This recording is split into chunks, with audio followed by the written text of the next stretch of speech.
Everyone, welcome back to सारा beautiful life. दोस्तों, आपका मेरे चैनल पे बहुत बहुत स्वागत है। दोस्तों, आज मैं फिर से एक बच्चे की टॉपिक लेके आई हूँ। बच्चे जिन्हें कॉलिक पेन होता है, इंग्लिश में उसे कॉलिक पेन बोलते हैं, और पेट में मरोड़ आता है, दर्द आता है, और कितना भी शांत करा वो चुप होने का नाम नहीं लेता। ये सब चीज़ें मैंने भी अपने लाइफ में एक्सपीरियंस किए हैं मेरे बेटे के साथ। जब मेरा बेटा पैदा हुआ था तो कुछ ऐसे सिम्टम होते थे कि मुझे हॉस्पिटल भी लेके भागना होता था। बट धीरे धीरे मैंने एक्सपीरियंस गेन किया कि कैसे उसका पेट दर्द होता है, क्यों रोता है इतना। तो फिर मैं उसका होम रेमेडी भी घर में स्टार्ट कर दिया, होम रेमेडी भी देना स्टार्ट कर दिया। तो चलिए आज का वीडियो शेयर करते हैं। कॉलिक पेन या पेट दर्द या पेट मरोड़ बच्चों का भी बोल सकते हैं। ये बेसिकली बच्चों को होता कब है? बच्चों को जब पैदा होते हैं उनके 1 या 2 वीक के बाद ये कॉलिक पेन या पेट दर्द स्टार्ट हो जाता है, जो कि कुछ नए माता पिता होते हैं उनको पता नहीं लग पाता कि बच्चे को क्यों रो रहा है और बच्चे को पेन हो रहा है या नहीं हो रहा है। पहला सिम्टम ये है कि बच्चे का पेट फूल जाता है और फूला फूला सा लगता है, टाइट सा लगता है। दूसरा है कि वो हमेशा पुश करने की कोशिश करते हैं, गैस पास करने की कोशिश करते हैं और उनका पास नहीं हो पाता, जोर लगाते हैं, मुंह लाल हो जाता है और वो और खूब रोते हैं, अनलिमिटेड रोते हैं। कुछ भी चुप करा दो, कुछ भी कर लो, वो चुप नहीं होते हैं, कंटिन्यूसली रोते रहते हैं। ऐसा स्थिति आ जाता है कि लगता है कि हॉस्पिटल ले जाना पड़ेगा, क्यों रो रहा है ये। कभी कभी तो भूख से भी रोते हैं, बट रोने का मैंने बनाया हुआ है क्योंकि और कब कैसे रोते हैं बच्चे, तो वो मेरा वीडियो आप जाके देख सकते हैं। बट आज हम डिस्कस कर रहे हैं कि कॉलिक पेन में कैसे रोते हैं। तो ये ऐसे मतलब कंटिन्यू रोते जाते हैं, सब कुछ कर लो, जो मर्जी उपाय कर लो, वो चुप होने का नाम ही नहीं लेते हैं। तो और जैसे आप हॉस्पिटल के लिए भागते हैं, रास्ते में बच्चा चुप हो जाता है या हॉस्पिटल जाके बच्चा चुप हो जाता है।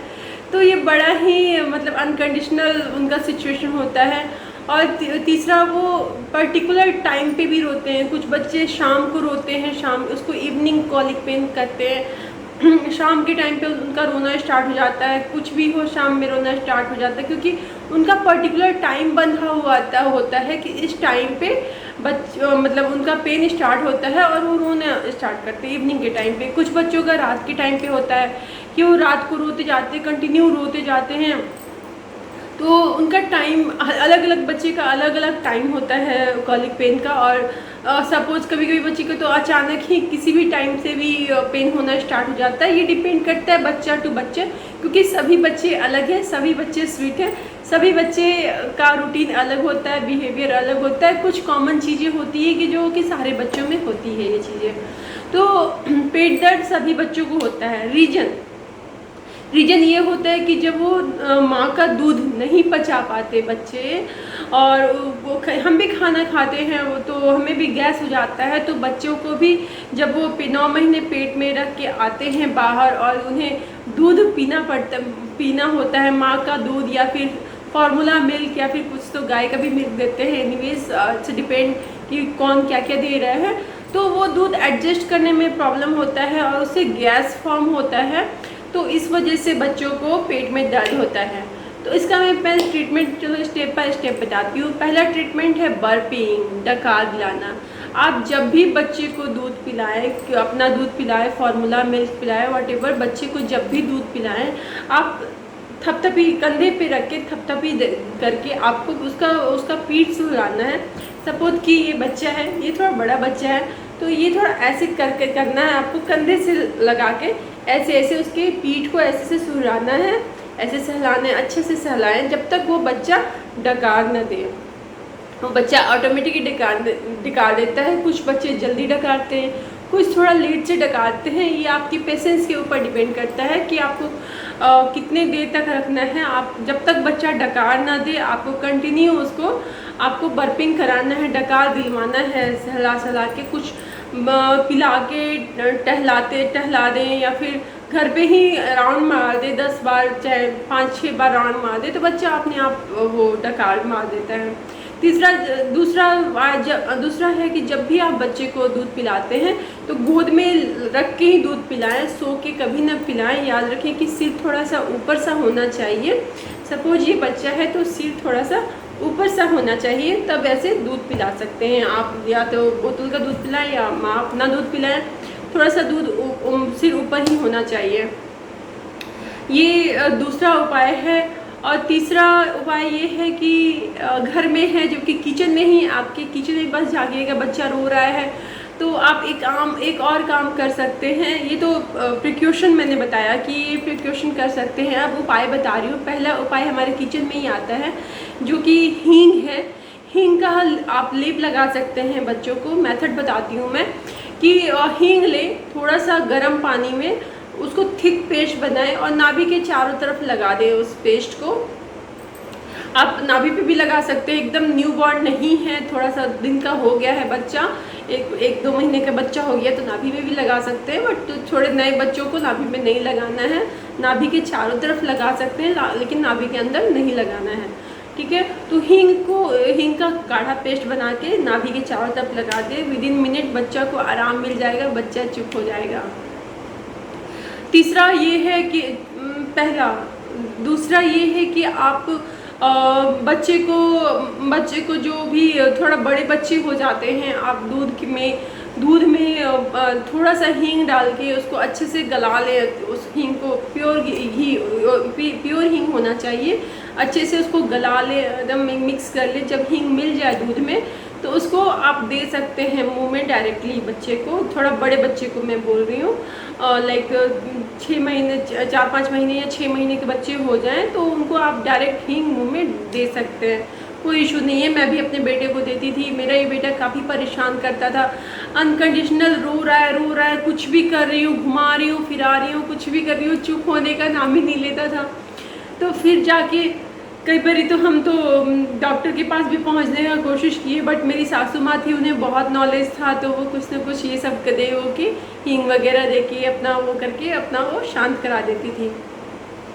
तीसरा ये है कि आपको जब बच्चा रो रहा है, आपके पास हींग भी अवेलेबल नहीं है, कुछ भी अवेलेबल नहीं है, आप बाहर हैं या फिर कुछ भी अनकंडीशनल प्रॉब्लम हो सकता है आपके साथ, बट थिंग इज़ दैट कि जब बच्चा रो रहा है तो उसको पोजीशन आप इधर उधर कर सकते हैं। सपोज कि बच्चा पेट दर्द के लिए रो रहा है तो उस कंधे पे रख सकते हैं, ऐसे मतलब ऐसे करके 360 डिग्री रख सकते हैं।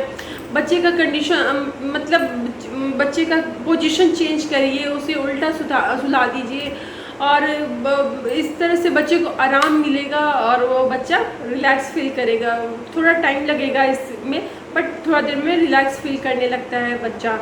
चौथा नंबर ये आता है कि पर्सन चेंज करना। यदि एक ही के पास बच्चा है तो यदि दूसरे तीसरे के पास, यदि माँ के पास है तो सास को दे दो, दादी के दे दो, पापा को दे दो, जो भी घर में है, तो पर्सन चेंज करके तो बच्चे का माइंड डाइवर्ट होता है और बच्चा खुशी, क्योंकि वो भी चाहता है घूमना फिरना, खेलना कूदना, तो थोड़ा सा रिलैक्स फील होता है क्योंकि उसका पोजीशन चेंज होता है, हैंड टू हैंड चेंज होता है और इससे भी रिलैक्स मिलता है। साइकोलॉजिकल देखा जाए तो बच्चे को काफ़ी रिलैक्स मिलता है और वो शांत हो जाता है।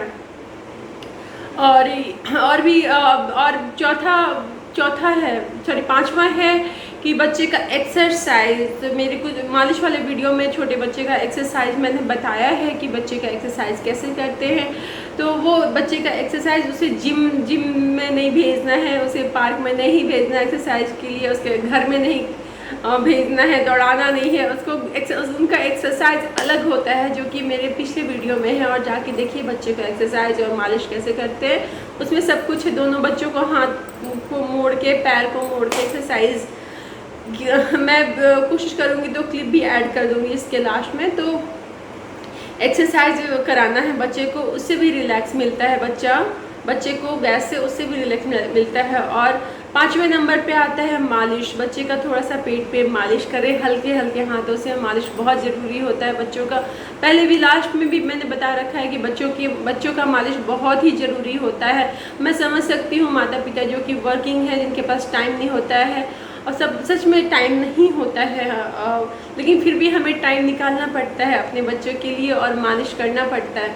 मालिश जो होता है वो 95% प्रॉब्लम का सॉल्यूशन होता है। जितने भी प्रॉब्लम होते हैं बच्चों में, वो सॉल्यूशन मालिश में ही आ जाता है, और वो मालिश करने से अपने आप ही गैस रिलीफ होता है, पेट में भी मसाज होता है। या फिर आपको मालिश का बिल्कुल टाइम नहीं मिले तो पेट में हल्का हल्का मसाज कर दे तेल से, तो बच्चे को रिलैक्स मिलता है। और बच्चा पूप ना करे और वो उसको मोशन ना आए तो भी गैस होता है, तो मालिश करने से दोनों ही फ़ायदे होते हैं। बच्चे को गैस भी पास होता है और वो मोशन भी क्लियर हो जाता है। तो ये सब चीज़ें हैं कि बच्चों का ख्याल रखिए। और बच्चे का कॉलिक पेन जो होता है रात में हो या दिन में हो, आप ये सब चीज़ करेंगे तो बच्चे को इंस्टेंटली रिलीफ मिलेगा और बच्चा शांति से सो जाएगा।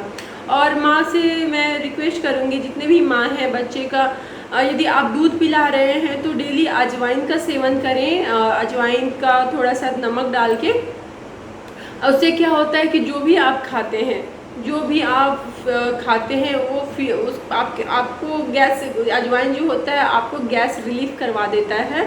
और यदि थोड़ा सा कुछ सत्व जो भी कहते हैं ना, माँ जो भी खाती है बच्चे के दूध में जाके, वो जाके थोड़ा बहुत उसमें से आता है, तो हींग का उपयोग करें, अजवाइन का उपयोग करें, जीरा का उपयोग करें। इससे आपका दूध भी बढ़ेगा और बच्चे को गैस का भी प्रॉब्लम नहीं होगा। और कॉलिक पेन और गैस पेन तो कभी होगा ही नहीं बच्चे को, यदि माँ अपना दूध कंटिन्यू बच्चे को पिला रही हैं, अजवाइन, जीरा और हींग का प्रयोग कर रही हैं, तो दूध तो बढ़ेगा और बच्चे को कॉलिक पेन, गैस का प्रॉब्लम कभी नहीं होगा।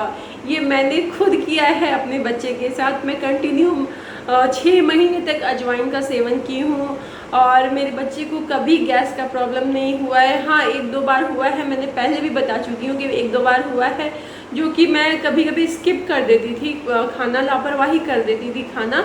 तो मैं देखती थी कि बच्चे के साथ ये गैस का प्रॉब्लम होना स्टार्ट हो गया है और वो कंटिन्यू रोए जा रहा है। तो फिर मैं अगले टाइम से मैं अगले दिन से या उसी समय जाके अजवाइन का सेवन कर लेती थी। तो उसके बाद जो बच्चा दूध पीता था मेरा, तो उससे काफ़ी अच्छा राहत मिलता था उससे, और दोबारा उसे नेक्स्ट डे उसे गैस नहीं होता था। ये बहुत ही जो लोग मानेंगे इस मेरे कहे हुए को, वो इस चीज़ को समझेंगे, उनको प्रूफ होगा कि हाँ, जो भी मैंने बोला है सही बोला है।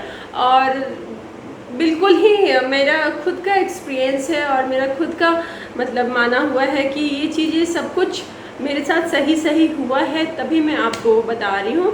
और लास्ट का सबसे अच्छा ऑप्शन आता है, यदि आपके पास ये सब चीज़ें नहीं कर सकती हैं तो बच्चे के लिए एक होम्योपैथिक मेडिसिन आता है, ग्राइप वाटर। सुबह शाम आप आधी चम्मच ग्राइप वाटर दें, उससे भी बच्चा रिलीफ मिल जाता है। फार्मूला मिल्क सपोज पीता है बच्चा, तो आप ग्राइप वाटर दे सकती हैं। ग्राइप वाटर से भी बच्चे को गैस से रिलीफ होता है। दांत निकलने में भी कोई परेशानी नहीं होती है, क्योंकि दांत निकलते वक्त भी बच्चे को गैस का प्रॉब्लम होता है। तो जब वो गैस का और उसकी वजह से उनको मोशन और पेट दर्द होना स्टार्ट हो जाता है, तो ग्राइप वाटर भी इन दोनों चीज़ों में फ़ायदा करता है। और लास्ट में आ गया एलोपैथिक में भी एक बच्चों का गैस का दवा होता है, जो कि आपके पेडियाट्रिशियन या फिर आपके डॉक्टर, बच्चे के जो डॉक्टर होते हैं, वो आपको प्रिस्क्राइब करेंगे। मेरे बच्चे के लिए भी प्रिस्क्राइब किया था, बट मेरा यूज हुआ नहीं क्योंकि मैं कंटिन्यू अपना दूध पिलाती थी, तो मुझे उसका कोई ज़्यादा यूज हुआ नहीं। वो जस्ट ऐसे रखा वो एक्सपायर भी हो गया और मैंने फेंक दिया। तो मैं आपको उसका नाम नहीं बता पाऊँगी और ना ही मैं बताना चाहती हूँ, क्योंकि जो डॉक्टर आपको प्रिस्क्राइब करे, बच्चे को प्रिस्क्राइब करे, उसी चीज़ को फॉलो करिए। किसी के बताए हुए दवाई को प्लीज़ फॉलो ना करें, क्योंकि हर एक बच्चा अलग होता है। मैंने पहले भी बोला है, हर एक बच्चा अलग होता है, उनका सिम्टम अलग होता है। डॉक्टर बच्चे के अकॉर्डिंग ही दवा प्रिस्क्राइब करता है। तो लास्ट में मैंने बताया कि एलोपैथिक में ही भी एक दवा आता है, जो कि उसका कोई साइड इफ़ेक्ट नहीं होता और बहुत ही माइल्ड होता है। उसको भी 1-2 ड्रॉप देने से बच्चे को रिलैक्स मिल जाता है और बच्चा एकदम कूल हो जाता है। तो ये सब चीज़ें आप करिए, आपको जल्द ही रिलीफ मिल जाएगा। बच्चा रोना बंद कर देगा, रोएगा भी तो उसका अलग रीज़न होगा, बट गैस का रीज़न नहीं होगा। ये बहुत ही बड़ा टॉपिक है, क्योंकि बच्चे जो रोते हैं ना, मोस्टली गैस की वजह से ही रोते हैं। उनको जो तकलीफ़ होता है, जो शारीरिक तकलीफ़ होता है, वो गैस से ही होता है मैक्सिमम। बाद में अदर कोई प्रॉब्लम हो सकता है। आप भी बहुत ज़्यादा आपको लगे कि हाँ बच्चे में बहुत ज़्यादा गैस के अलावा भी आप ये सब चीज़ कर रहे हैं, इसके अलावा भी बच्चा रो रहा है, बहुत तकलीफ़ में लग रहा है आपको, तो तुरंत डॉक्टर के पास जाना चाहिए। बिल्कुल लेट नहीं करना चाहिए, क्योंकि डॉक्टर के पास बिल्कुल लापरवाही नहीं करना चाहिए कि डॉक्टर के पास ना जाएं, घर पे ही आप ठीक करें, घर के ही उपचार करें। आप घर का उपचार करिए, ज़रूर करिए, बट कुछ टाइम के लिए करिए। यदि इन सब चीज़ों से ही बच्चे को रिलीफ नहीं मिल रहा है तो आपको लापरवाही बिल्कुल नहीं करना चाहिए। मैं बार बार बोल रही हूँ, डॉक्टर के पास तुरंत जाना चाहिए। तो आज का वीडियो बस इतना ही। देखिए बच्चे का एक्सरसाइज ऐसे किया जाता है, देखिए दोनों हाथ पकड़ के उसके बाद ऐसे किया जाता है ताकि बच्चे के हाथ फिटिंग और